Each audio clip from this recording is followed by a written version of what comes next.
present through my life. Yes. So let's jump right into the interview. You are the owner of Scribblical Vibes, which is a promotion company for authors, a publishing company, several things literary. And I was, one, I love the name, and I noticed that you've been promoting authors, just in a really creative way, sharing their stories, sharing their books, sharing little excerpts and interesting excerpts of their books. So tell us about your company, Scribblical Vibes. Well, Scribblical Vibes, I came up with this name like 2008, 2009. Well, I didn't come up with a name. Mm-hmm. I was sitting there, and a friend of mine told me, you have to have a name for your business. I'm like, what business? Right. What are you talking about? Well, when you're going to publish some books, you're going to do this, and you're going to do that. I'm like, okay. So I just sat there, and I'm like, Lord, what am I going to name my company? Mm-hmm. And that name just popped up in my head, and it was basically for me to remind myself that I have to remain conscious and biblically conscious. Everything that I do is surrounded around my belief in God and searching for something higher. Mm-hmm. So I am supposed to scribe biblically. That's why it's Scribblical Vibes. I love it. I love it. Okay, so that totally makes sense. I just love the whole idea and the word scribe. So I'm definitely drawn to that. Now, speaking of books, you are an author, and let me tell you something. These titles and these storylines are like they grab you in. Her first book is called 30-Day Notice. And then the second book is Abandoned Property. Both are under the Eviction Chronicles. Right. And I don't think she's talking about getting evicted from her house. So tell us in whichever order or way you want to about these books, because and the title of a book is so important, and this definitely draws you in. Tell us about. Let's start with 30-Day Notice. Okay. Well, 30-Day Notice is not like you said, getting evicted from the house.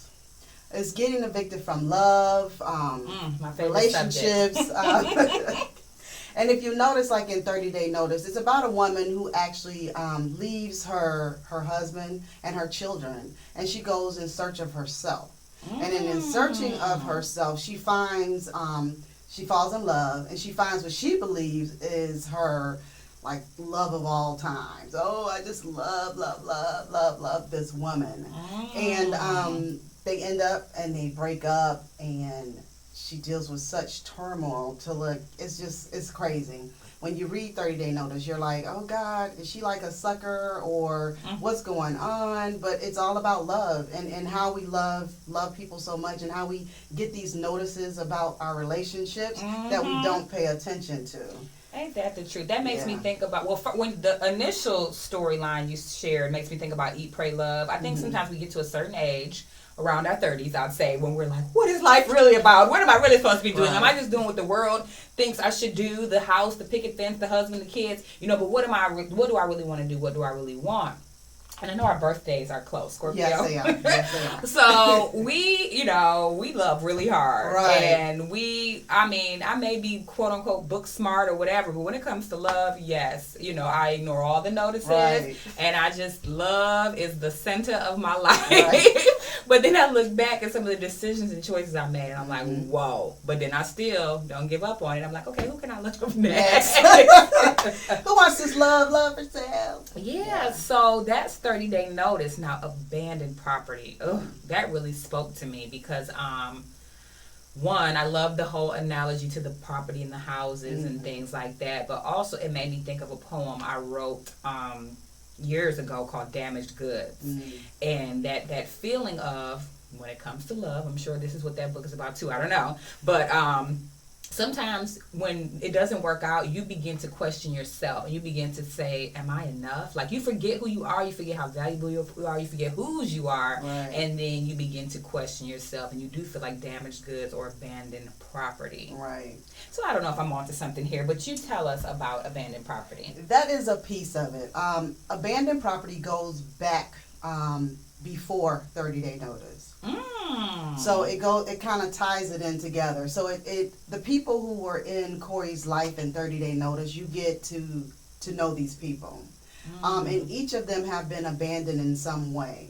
And normally it's, when we're children, and we grow up without fathers, without mothers, without family, whoever, without some type of love as we're growing up, we feel abandoned. And we carry that throughout our adult lives, and it kind of reflects in all of our relationships. That's so true. So abandoned property just kind of goes into more depth about being abandoned. One of the characters is abandoned by her mother. Her mother is like a crackhead and a prostitute, and she's raised by her grandmother, and it becomes to where her whole life of being abandoned, she ends up turning out to be this person who's kind of mean, who does things not appropriately. And then there's a guy who's in there, Darius, and Darius was abandoned by his father, who also was on drugs. And he grew up with his mother, and he grew up with a stepfather, and he grows up where he's also like molested by other kids. So there's some different dynamics that are going, that are working into play in this book, but it's awesome. And that's real life. Like, I know a lot of people who deal with those issues. I know people personally. Now, that brings up a couple of things for me. One is there's a training that I do for youth workers, and the main premise of this training is that there's a need behind every behavior. And so I use that, and I relate it to people in my life. When somebody is like mean to you or evil or they leave you, it's not necessarily that they just are set out to destroy you and make your life difficult. Exactly. There is a need behind that behavior. There's some underlying issue, and a lot of times that is something like abandonment. Then I had to shine the reflection back on myself and think about why I often end or leave or run from relationships. And I'm like, well, maybe that connects to the feelings of abandonment when it came to my dad. And I'm like, well, I'm gonna leave you before you can leave me. Right. I'm gonna hurt you before you can hurt me. Right. And so we don't even think about it. Like, it just happens subconsciously. And I had to look back and reflect on myself, like, whoa, what's going on here? Yeah. I think that tends to happen more so when we haven't reconciled those feelings. And when we don't reconcile those feelings, we carry them over and they spill over to everything that we do. But when you get to a point in your life where you say, okay, Dad, you left me. It's okay. It's cool. Let's just hang out, start from this point on. Or if we can't hang out because you're still doing X, Y, and Z or whatever, but I forgive you. When I forgive you, I release myself of all this for future animosity, future abandonment, future betrayal, future deceit, all these different things. So that's powerful, because we are destroying ourselves by holding on to those things. Right. And I remember going to this workshop. It was so powerful. They said, everybody in this room that's like 18 to 22 stand up. And when they said, now look at these people. And of course they all look like kids. Right. They said, this was your parents when they had you. You expected them to have it all figured out, to know it all, to be this perfect human being. Right. Well, so why are you still mad at them? Right. Let that go. And even if it's a situation where a parent or that person who hurt you has passed, you can let go and forgive through writing a letter. Right. And even if they're here, you can write the letter, even if you don't mail it, but you have to find a healthy way to release that. Right. That's true. That's very true. Right. So I'm just going to keep on going in this vein and jump around here, but take a sip. Yes, you're going to need a sip for these next topics of discussion because we're going to go a little deep. We had a moment. You were interviewing me, and I don't even think your first book was out at that time. Nope. You were still working on it. Still working on it. And I don't even know how it had, it's just crazy. You just interviewing me, and I don't know, we got into this deep back and forth therapy session, if you will. And we got on the conversation of really being authentic in your writing. Because what happens sometimes is our voice gets muted, if you will, when we begin to think, oh, I've put my work out to the world. I'm worried about what my coworkers are going to think, my parents, my church, my kids, anybody. And so when there are touchy subjects, or even, for example, my platform is motivation, but sometimes I get nervous, like if I'll cuss, or if there's sex, or if there's drinking, so your book, you mentioned, you left the husband. Oh, I'm not saying this is your story. Maybe it is, maybe it's not. But in that book, you talk about the woman leaving her husband and fall in love with a woman. Mm-hmm. And I know so many people would feel so scared and intimidated to release that. And in talking to you, we both, talked about how it's like when you don't release who you truly are, when you're not authentic and transparent, you are not only betraying your own soul, but you're not truly giving the world your gift. Someone needs to hear that story. Someone needs to read that and know that they're not alone. Right. I could go on and on, but I'm going to let you take over from here. Just share your thoughts on that. Well, first and foremost, I was able to talk to you about it because my spirit recognized your spirit first and foremost. So I was able to open up to you and tell you how I was feeling. But to go back to that particular moment when I had written probably about maybe 3/4 of it. And I was kind of like, oh, this kind of, I don't know. Tiptoeing on that release, like. Lord. But after speaking with you, I actually went ahead and I finished it at that moment. I went ahead and I finished it because you're right. When we were talking about being authentic in your writing, I had to really pray about it and say, you know what? This really, although I'm telling a story, I'll tell you this, that most of the experiences in 30-day notice are mine. Mm-hmm. But they may not have happened the same exact way. Right. The feelings, in pretty much the feelings and everything surrounding it is. But as far as it happening exactly like it did, that's not all. That's okay.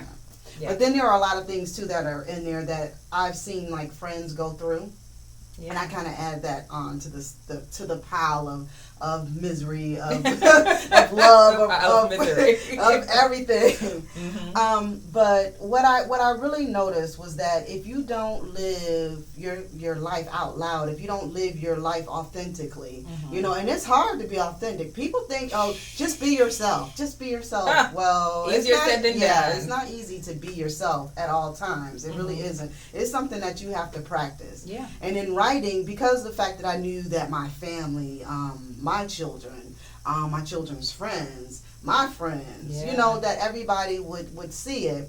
But something just told me, just write it. Just write it and let what happens happen. And Monica, I actually am so glad that I did. You have no idea, and I had no idea at that time, that how many people who would reach out to me and say that was their same exact story at that moment. So they needed it. So had I not shared it, they wouldn't have got what they needed. Yeah. So just being authentic and just letting the words flow, just letting everything lie the way that it should, it actually came out to be a great thing. And that's what I have begun to learn, is that a lot of times our story, our gift, is not even about us. Like, we're all in ourselves. Like, oh, what are people going to think? What am I going to do? It's not even about you. You could be saving someone from suicide. You could be saving someone from themselves by telling that story. And somebody saying, oh, I thought I was the only one going through this or experiencing this or feeling this, but I now know that I am not alone. Yeah. Now, you mentioned living life out loud. I love that. And that is the overarching theme I thought about as I thought about you and I studied, some of the information about you. Because you have a documentary called Out Loud in the D. Yes. So talk about that and the whole concept of living life out loud, being true to your authentic self. Okay. Like I always say, it's always the work. And whenever it is that I do strategically. Half the time I don't know I'm doing it strategically either. I know how that works. I get it. I know, yeah. It'll be like later on and I'm like, why am I doing all of these things? But they all coincide together. So 30-day notice, abandoned property, Out Loud in the D, it's all about being your authentic self. And when we're being our authentic self, we also have to educate people about who we are. Because they expect us to be one way, or they have some stereotypical just knowledge of, not even knowledge, they just have some stereotypical idea of who we are. And before I leave this planet, I cannot allow you to think that all lesbians, all gay people, all they think about all the time is just sex. And that's sad to say is what a lot of people equate it with. It's like not. You are lesbian, you have like they just go right to sex. Like, you're not a human anymore. Like right. what? It's just crazy. It's way crazy. So I wanted people to see African Americans, because what happens is I see please forgive me, but I see Caucasians, white people all the time, living their lives out loud. But when it comes to the African American community, there's already a stigmatism in itself. Yeah. So just the fact it's not you're light skinned, I'm dark skinned. It goes way deeper than that. You're gay and I don't want anything to do with you. There's so many different ways that we push each other to the side. And being homosexual is one. Instead of us saying, okay, well, I know you like the same sex or whatever your preference is, but I know that you are a person. Yeah. You are a person first. And with our community, it is like church. We know what we've been brought up to believe. Yeah. And I'll even take it a step further. When I was younger, I already knew who I was. I already knew who I was. Yeah. Just the mere fact of getting married and having kids, because of the fact I was raised in church, I did exactly what they told me I was supposed to do. Not what was natural and what came to me. I hid who I was. At least I thought I was. And to be honest with you, it was my ex-husband who said to me, "Do you like girls?" I'm looking at him like, "What are you talking about?" Right. Those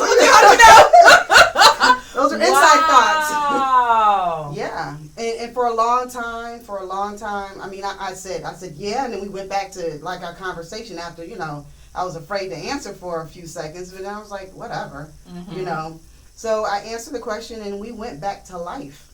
We went back to life as normal. Wow. And then after a while, I'm like, okay, cat's out the bag. I know, like, something ain't right, and it gets hard, but in order to be yourself, you have to take those hard steps first. And that was the hardest step, was to say, okay, I'm going to live out loud, authentically. That's what I'm going to do. One thing you said, too, made me think about when I was in grad school, I learned, and I don't know why this was my first time that my eyes were open to it, of the idea of privilege versus oppression. And, the overt kind is like, white privilege versus being a minority, and there's certain things they can just do and not have to worry. Like, they don't have to worry about going in a store and being looked at like, are you going to steal something, right? But the one that really got me was when they talked about heterosexual privilege. I can walk down the street with my boo, holding hands, and nobody's going to look like, what are they doing? Right. Why are they holding hands? Snatch their kids. Something as simple as holding the hand of the person you love on the sidewalk in public. Right. And I don't think people realize that or empathize or put themselves in that place. Like, imagine you couldn't do something that seems so simple and so easy without feeling this scrutiny, this judgment, this oppression, if you will.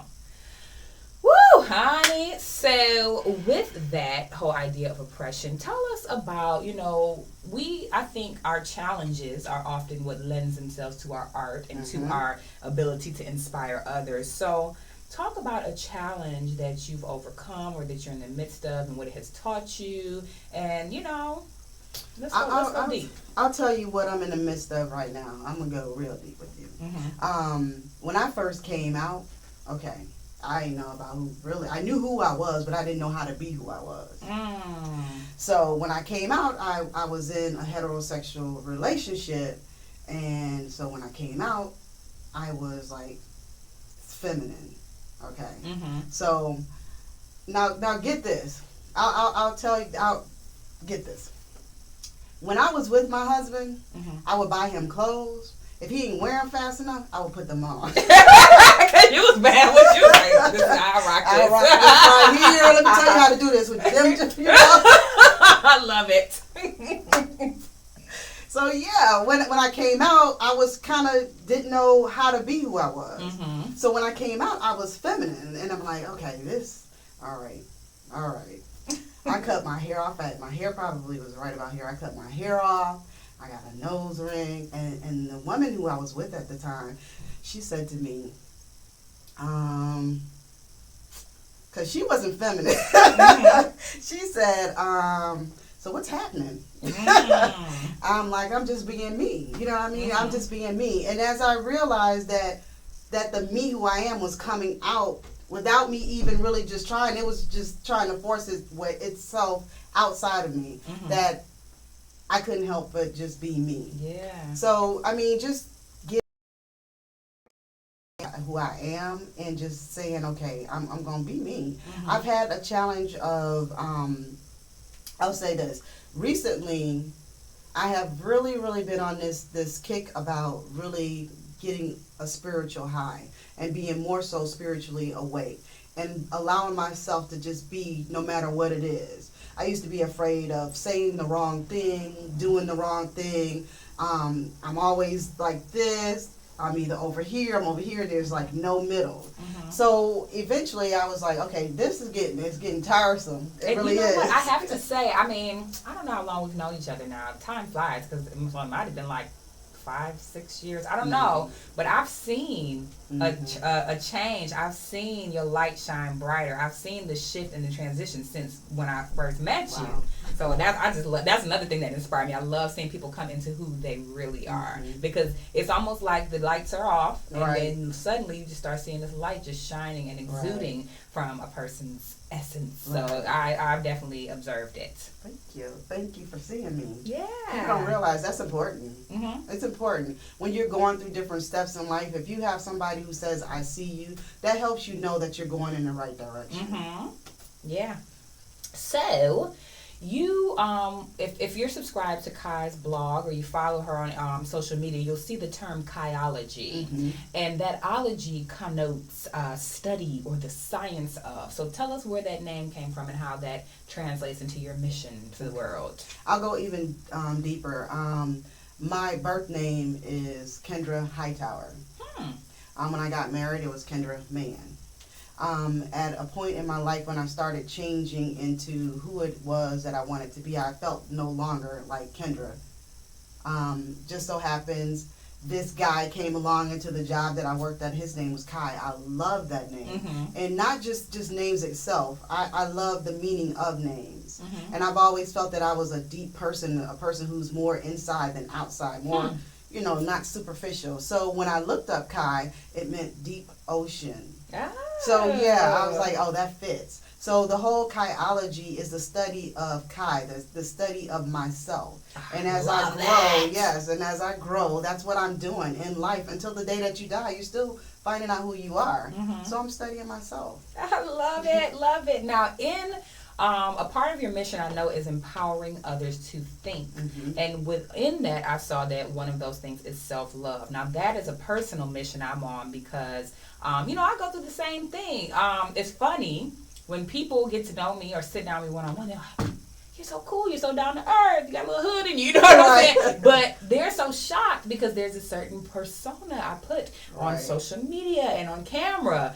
And that kind of makes me feel like, okay, I might not be being authentic 100%. So I had to take a step back. And this month I'm focusing on loving myself more because I tend to put myself on the back burner and put everybody else first. So talk about the importance of self-love and how what are some ways that we can practice that? Well, first and foremost, you have to know who you are. It can't be what somebody told you who you are, what you're supposed to be. You have to know who you are. And when you realize who you are, the good parts of you, the not so good, I don't like to say bad, the not so good parts of you, we see those things as challenges, as weaknesses, and they're really not. Those parts of you that you can't really stand or you don't love, there's a reason why you have that in you. You have to figure out how to use that in a positive way. So in loving yourself, when you begin to love yourself, you begin to realize, sometimes I talk too much. I do. I talk too much. But I love that part about me. Now, what I have to do is learn when to talk a whole lot and when not to. As far as loving yourself, it's all about you. It is so much about you. I'm going to look at the camera and say that. It is all about you. If you're not loving you, no one else can love you. That is so true. And people don't realize that. We give all our love away to everybody else, but we don't take that time to love ourselves. And you have to love all of you. The straight me, the gay me, the confused me, the abandoned me, all of that. You have to love yourself, and if you don't, there's no way that you can move forward. You can tell people when they begin to love themselves because they do make that transition. They do. And I, that really resonates with me because I said, now what if I loved myself as hard as I love my boyfriends? Like, I will spend my last dollar, find a way to get a dollar I don't have, cook, whatever, buy them stuff. But then I look like I'll just be straight up. Like, I will break my neck to do that for somebody I'm in a relationship with. But then I looked at one day and I'm like, I don't even have toilet paper in my house. Like, what? Can I go at least get my basic needs met before I'm like breaking my neck to take care of everybody else? So I said, let me just try for a month and hopefully make it a habit of loving myself as hard as I love other people. What might come of that? You go hard for yourself. You have to go hard for you, because if you don't, no one else will. You have to go hard for you. I remember being in a relationship in the same thing of taking care of somebody, taking care of their kids, my kids over here, me, I'm over here, and giving them everything. I had to realize that, look, if you don't love yourself, if you don't treat yourself better than you treat these people, no one's going to treat you right. So you have to learn to love you. And when people don't want you, it's okay. Yeah, and because you train people how to treat you. Exactly. And guess what I've seen happen a lot? Those very traits of really not loving yourself, not putting yourself first, I've seen people use that as the reason why they leave you. Right. Like, you don't even care about yourself. Yeah, exactly. Wait a minute, I was just trying to love you. That was make you love me. No, that is not the secret key. It is not. Oh, man. I could just talk about this all day, but I have so many other topics I want to discuss with you. Another thing I've noticed, we took a similar journey when it came to getting into our writing careers, and that was through volunteering for the Motown Writers Network. I want to talk first about the importance of volunteering. Sometimes people think, if you do something for free, why aren't you getting paid? But that network, that was the very thing that helped to launch our careers. So talk about the importance of volunteering. Like you said, I've even had people close to me and saying, they're not paying you to do that? No, they're not. But again, just like you said, it was the beginning of doing those particular services for other people, and then you actually use that and you grow. You grow. I tell you what, though, I've always learned that whatever you put out into the universe is what you get back. So if you're waiting on everybody to pay you for whatever, you're not going to get nothing back because you ain't doing anything. You're not doing any services for anybody else. I love that. I believe in service. I believe if you go to a restaurant and somebody is giving you good service, that you tip them. Yes. Because it's nothing like service. It's nothing like somebody doing something for you and going above and beyond the call of duty. It really isn't. And actually working with the Motown Writers Network and doing those things for free, it has launched Kaiology. It has launched Scribblical Vibes. It is now launching Cards by Kai. You know what I'm saying? The working for free and helping out the Motown Writers Network, that lends to me a service of people to be able to network with and to be able to contact with. Who knows what will happen after I've done all the services that I do. I do believe that God will not allow me to do something for free and not get any benefit from it later on. People always want the upfront. Well, guess what? You got to do the work. You can't just, I'm here. You got to do the work. You always have to do the work. It lends itself, it benefits to you in a major way on the back end. It really does. So that gave me the idea there's value in volunteering. When I work with kids, I always try to teach them. They're like, what am I making money? I'm like, trust me. When there is money, the first person they call is going to be you to give you a job and, to give you an opportunity. So there's value in volunteering. Along those same lines, something that helped both of us to get into the literary world again was mentoring. Not only taking on a mentor, but mentoring others. Right. So talk a little bit about the importance of mentoring. It is always important to reach back. It's always important to reach over, to reach up. It's always important. Mentors are not just those people who have been where you are or where you're wanting to go. They're those people who are where you are right now. And you said that earlier, you watched a video with Fiat and myself. Yes. We didn't have anybody, we couldn't find anybody to mentor us because everybody was busy doing what they were doing. So basically, we said, hey, let's mentor each other. I'll check for you, you check for me. And that's what we were doing. Like, we was checking for each other. You said that you was going to have 50 pages done today. Do you have them? You know, and making each other accountable for those things. So that's how we mentored each other. And that's cool. You don't often see that. That was my first time hearing about that, a co-mentoring. I think we always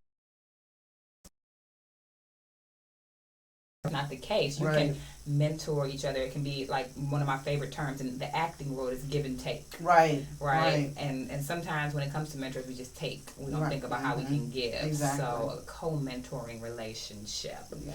Now, volunteering and giving is important, but at some point it's important to know your value and know your worth. So I noticed on Scribble Vibes that you now have, you know, your page where you have monetized your services. That's something I struggle with, and I know a lot of other people who love to give struggle with. How do you put a price? How do you know your value and your worth? And why is it important to, you know, at some point, in addition to the giving, also make sure you're making money? Right. Well, first and foremost, everything that you do is a gift. Everything that God has given to you is a gift. So if your gift is being able to motivate other people, your gift is you're able to promote. You just have a certain way about promoting other people. And when you're doing that, I'll take myself for example. I've been promoting people for a long time for free. Yeah. And it wasn't so much as that I was thinking, you know, I'm going to promote them because later, you know, I wasn't thinking that. I just love to see people grow, as you do. I love to see people grow. So if I can have any way, if I can't purchase your book, if I can't go to your event, if I, for some reason, something I can't do for you, I'll find a way to do something for you. And that's kind of how I got into, like, the promotion side of it, because I looked at it and I was like, I can do this. But being able to put a value on it, first, I kind of like sat back and I said, I know that I'm good at this. You have to know that you're good at something and that people will want that service. So if people will want the service, how much would I charge for it? I kind of looked at other different people who are doing promotions. These people have gone to school. These people have done. So seriously, I'm just starting. I can't really charge what they charge. It's a gift, but I mean, I just started, so I can't really just charge what they're charging. So I said, this is what I'll do. I'll charge like maybe a third of what they're charging, you know, to get myself out there. We'll call that like an introductory rate. If people, I'll give them, you know, the service that I love to have. I'll give them that very same service. And if they love it so much, they won't mind later in the future, 6 months from now, to pay more for that service. But also, while I'm doing the service for a third of what everybody else is doing it, and people have already told me, Kai, you charging like way low. It's too low. I'm like, well, you know, I'm just kind of starting out, and I don't think that it's fair to anybody to use them as per se, pretty much guinea pigs, and charge you an arm and a leg at your own expense. I can't do that. Sometimes when it gets high, I know for me, it makes you look like, okay, how many subscribers do you have that you're sending this to? Do you have 80 million followers? Well, why am I paying you $10 million? You know? So it does make people question, and it is a good way for you to research and build and grow gradually. And it still kind of helps tap into that giving piece because you're giving for a nominal or affordable fee, which helps a lot of starting off authors. We don't always have that extra cash because we've invested it a lot into ourselves. All right, so you have a radio show on urbannationradio.com, LGBT Radio Nation. Tell us about that show. What's your motivation? What do you hope to, you know, accomplish or inspire people through that show? Well, everything I do, like I said, it all kind of culminates together.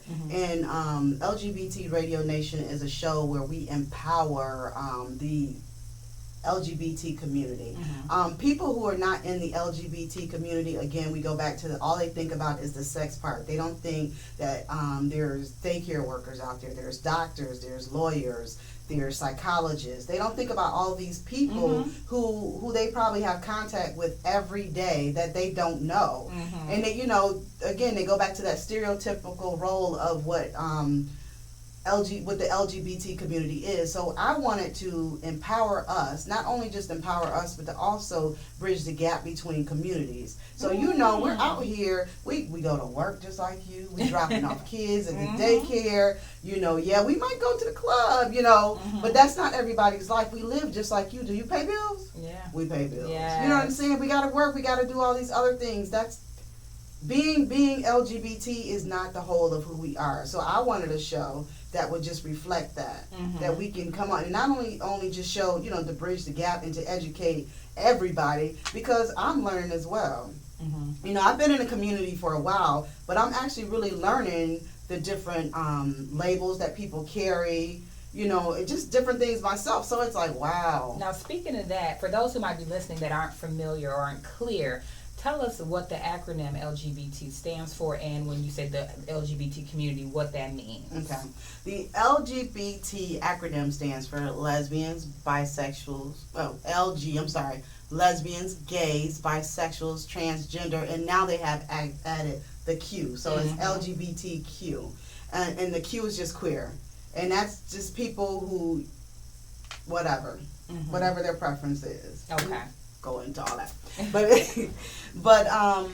the LGBT community, we stand firm. Those are the people who are out there for equality rights. Those are the people out there like the KIC agency that's out there for African American, the LGBT African American community, where they're making sure they're trying to stamp out homelessness, because a lot of African Americans, when we find out who our child is and their sexual preference, they kick their kids out. So they have nowhere to go. Yeah, that's one thing I know that I don't think people realize, that there's a high homeless rate because of that in the teen or youth community. Right. And we don't realize that these kids are just searching and finding out who they are. And to be honest with you, they may at that point think that's what their lifestyle is, but as you grow into who you are, who knows? So love your child no matter what. Right. Love them through whatever transitions that they're going through. Yeah. So, we have the different people in the community that actually service, the LGBT community only. Some of them are LGBT friendly, meaning that they don't care what your preference is. Come on in, we serving breakfast, whatever, right. Come on in. So our community is just basically, you got lesbians, gay men, bisexuals, whether it be male or female. You got transgendered, and also your queer community, people in the queer community. So now, talking about loving a family member, when they come out, or supporting a child who may come out, let's talk about a couple strategies for that, because I know that when my older brother came out, I was in middle school, and I guess he had that reading my spirit thing too. He knew that he could tell me. And he called me one day, he was in college, he said, "What if I told you I was gay?" And I said, I'd say, okay. Right. I love you, you still my big brother, let's keep it moving. Right. We probably can have more fun now, because you are authentically who you are, and, whatever. And then I remember my nephew asking me, as we, we're older now, my younger brother had his son, nephew, we visited my brother, and he said, Monica, why is, my uncle married to a man?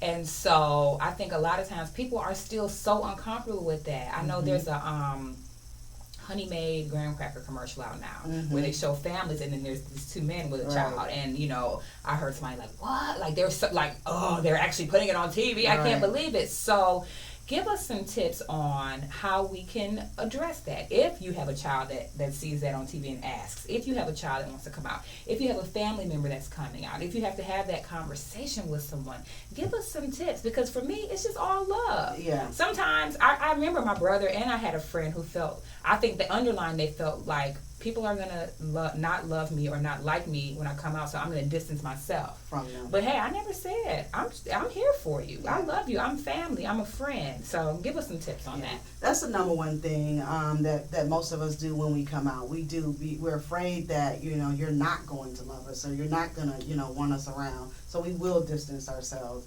But you have to have those conversations, and yes, they are tough. And the basis for those conversations should always be love. And even if you're talking to, now I don't go into detail with a kid and, giving them way too much information, but to explain to them that love is love no matter what. You know, you have a friend, you love him as well. You have a little friend that's a girl, you love her as well. You go into detail about love because that's the general thing of it all is love. Everything is surrounded by love. And if we keep it love, love, love, then nothing else has its way to get in or to creep in. If straight parents have a child that is, that's gay, talk to your child. Mm-hmm. You see your child before anybody else does. Yeah. First and foremost, you see your child before anybody else does. So don't sit in denial. You see him, but oh my God, to the world you don't see him. What? Don't do that. Mm-hmm. Love your child. Talk to him. How do you feel today? What's going on? Yeah. Is there something you want to talk to me about? Make an open and free space for them to be able to talk about who it is that they believe that they are. Mm-hmm. Because most times those children have not had any contact with anybody else in a sexual way. Mm-hmm. They really haven't.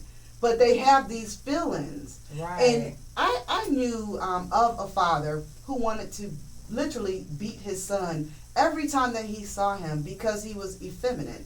You cannot do that. You cannot do that. How are you going to beat something out of somebody? That goes back to like slavery. I'm going to beat out your will. I'm going to beat out, really? That's deep. You cannot do a child like that. You have to allow them to be who they are. And as we change, we grow and we move, so you just never know. And think about how having that open platform for them to talk, for them to express how that can ultimately save them from depression or thoughts or actions of suicide or, risky behaviors or self-destruction. If I know that I can talk to my parent, my friend, my loved one openly, then I don't have to feel all these creepy feelings and do all these behaviors that are just self-destructive. Exactly. If you see that your child is they look like they could possibly be. Mm-hmm. I just suggest just talking to them. I really do just suggest talking to them. If you don't know the right words to say, there is P-Flag, and that's parents of the LGBT community. Mm-hmm. So they give you tips about things to say and do. Check P-Flag out, Mm-hmm. Get some information from them. Call KIC, call the Ruth Ellis Center. There are different places that you can go to help your child out, to figure out who it is that they are. Mm-hmm. It doesn't need to be as strenuous that we put on it. It really isn't. And so who it is that you are. I want you to talk about, you had the life you were living. You knew who you were, but you lived a life that was a little different. Mm-hmm. You had the husband, the children, and you were trying to fit into the mold of what society said you should be. Then you shifted to living life out loud. Mm-hmm. Talk about the feelings now compared to the feelings then. How do you feel? Do you feel tortured and sad and angry now, or how do you feel now? What's the difference in how you feel and wake up every morning? And the difference is I don't want to slip my wrist anymore. Okay. The difference is I don't want to sit in a closet with a gun. The difference is I don't want to jump out of a window. I don't want to do all those crazy things that if I had done then, I wouldn't be sitting here right now. Mm-hmm. There would be no scriptical vibes. There would be no Kaiology. There would be no 30-day notice. You know what I mean? Yeah. Had I just succumbed to those issues and not decided to live my life out loud. Now, I don't even care. Mm-hmm. I don't even listen. I was telling somebody a couple weeks ago who struggles in their masculinity, and they were asking me like, how do you walk in who you are? Well, I don't listen for the naysayers, and at one point I did. I thought, oh my God, if I pimp too hard, if I do this, or if I, you know what I'm saying? If I just do one wrong thing too hard, somebody's gonna know. Mm-hmm. So you don't walk as you should walk. After a while, I was like, ain't nobody looking for me. Ain't nobody checking for me like that. They don't even care. We swear the whole world wakes up and thinks about what is Pat or Monica going to do today. They got their own issues. They ain't think about us or checking for us. But that's how we feel. Like, as soon as I wake up, the whole world's like, Monica's awake. What is she wearing today? What is she thinking about? Who is she with? Is her boyfriend cheating? Like, we just think that the world revolves around us and our issues. Once you get that out of your head, I mean, you can really just live. Ain't nobody looking for you like that. Mm-hmm. Really. They're not. People don't even care like that. You know what I mean? So you make more issues out of it in your head than it really is. So it sounds like now you have more of a peace, an inner peace, an outer peace, and an overall peace. Yes. So if you want peace, we encourage you to be authentic. And I'm still working on it. But, be authentic. It's easier said than done, but who are you really at your core? Right. Take some time to explore that, think about that, and then start living in that. Right. Woo! I just love these conversations. Okay, so now we are going to go into our motivational tips of the day segment. And I have come to the conclusion that the areas where we need motivation most are in finances, fitness, relationships, and business. And today, Kai has graciously offered her Kaiology for all of those areas. So, Kai, take it away. Let's start with finances, money. What tip do you have to motivate us? Save.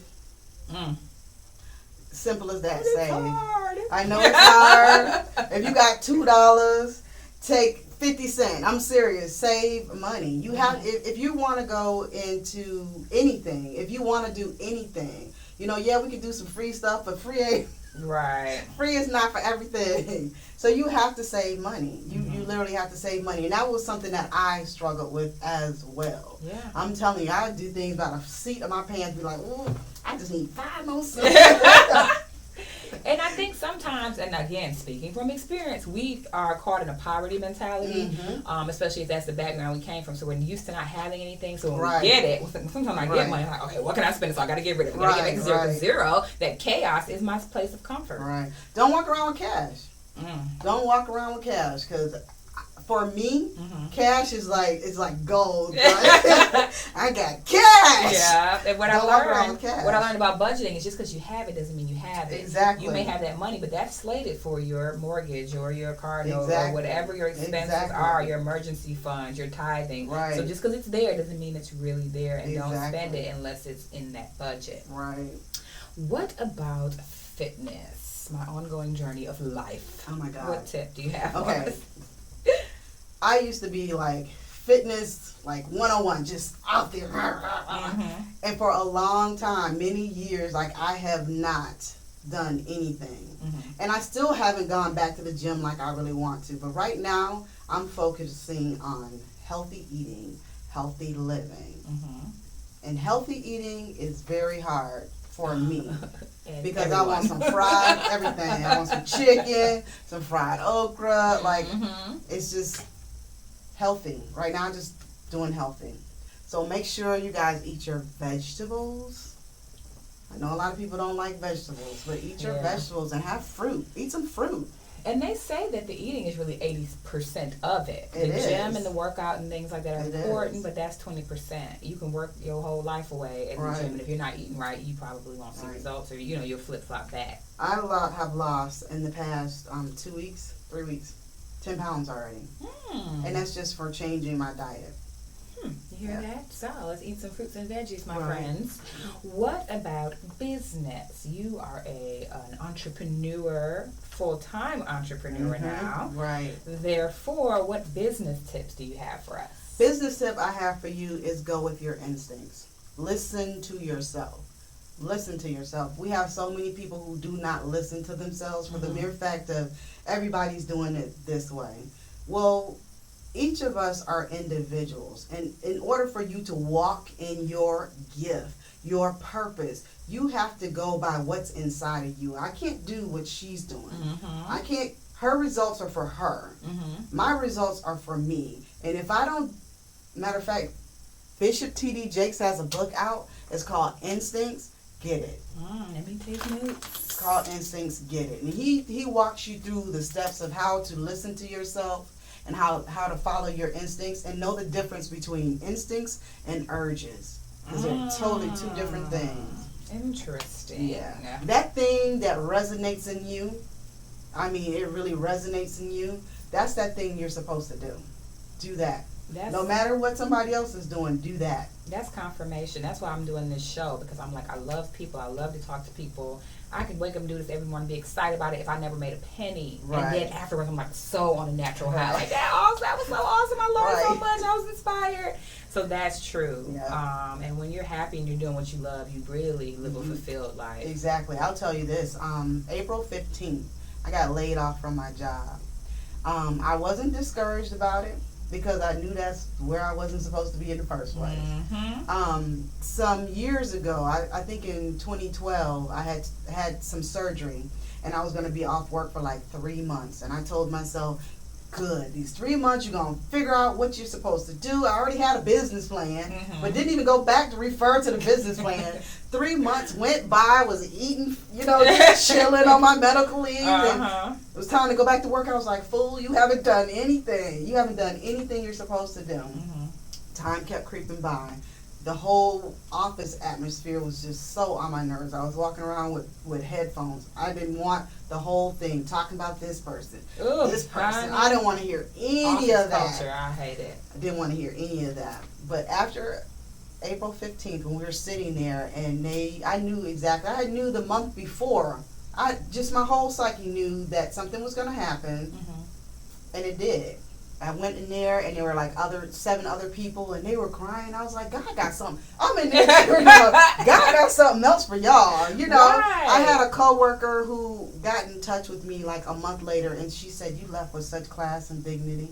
I was able to do that because I knew that that's not where I was supposed to be. And sometimes, like, if we don't leave, we know we're not supposed to be there. If we don't leave, he will make sure. Shut it down. That we go. Shut it down. I was crazy enough to leave, but most people wait, I did. I was waiting to the end. It's like you think it's gonna be it, but no. If you're meant to be doing something else, it will be made. Shut it down. Yes. And as for my favorite topic of all, what is a relationship tip that you have for our listeners and viewers? Be you. Know that you are enough. Know that you are enough. Seriously. No matter what the other person is doing, you are enough. Whatever they're doing, that's on them. If you are being good to yourself, that means that you're also being good to them. If they don't know how to receive that, that's on them. If they want to go somewhere else, that's on them. That's not the person for you. But be good to yourself. Know who you are. And know that you are enough because you are. I had to write that down and put it on my mirror because we often forget. We often forget. And you just spoke to me because you that's not the person for you. And we know. Just like you said, you knew who you were. We know who we are a lot of times in the beginning of a relationship when that is not the person and you know who they are. We just push through 3, 4, 5, 10 years. Maybe they'll change. Maybe I'll change. Maybe no. You know. You know. You know when you know when you know. All right, Kai. So how can we support you? Your book, your radio show. Tell us, how can we support you most, and how can we reach you? You can reach me. I am at Kaiology on everywhere. So follow me everywhere at Kaiology. Instagram, Facebook, my Kaiology fan page on Facebook, Twitter, Pinterest. Just check for wherever you are. Type in at Kaiology. I'm guaranteed to be there. Sweet. Yeah. You can check me out on my website, and that's kai-band.com. You can also check me out at the Scriblical Vibes website, and that is scriblicalvibes.com. And you can check out their blog as well. You can also check me out at the radio station, urbannationradio.com. You can check my show out, LGBT Radio Nation. Every Wednesday from 6 to 7 p.m. And it's not just for LGBT people. So you don't have to be LGBT to watch our show. Come watch our show. Find out who your cousin is. Find out who get some education about who your people are. Because y'all know we in every family. We everywhere. Quit playing. I love it.